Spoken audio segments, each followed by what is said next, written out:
yan sa reaksyon ng isang fur baby nang bigyan siya ng birthday surprise. Full of feelings daw kasi ang aso ng kantahan at bigyan ng birthday cake. Aw, pasi naman ang touching moment na yan.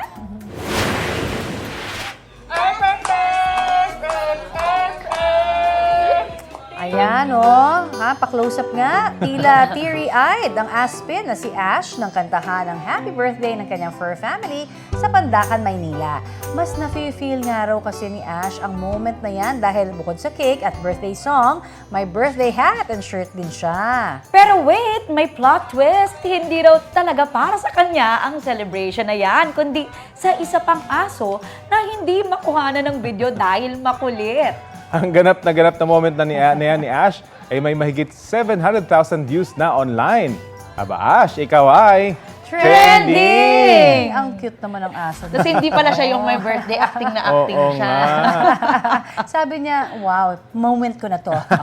At saka, feeling ko, dahil yung pagkakakanta, arf, nagigets niya. Naiintindihan may niya. ganun- Arf. Oh, ganun. Totoo kaya yung app na yon? Di ba Oo may nga. app na natatranslate? Pero ang maganda dito, good vibes ito para sa Correct. atin. No? At paalala na may feelings, no? Ang mga Ang mga alaga alaga. natin at dapat talagang tinuturing At natin tunay parang namang anak. nakakapagpasaya naman kasi sila sa atin. Oo Yes. naman. Love, Part love, ng love. family. Oh, happy birthday, Ash, kahit hindi mo birthday. Birthday, Ash!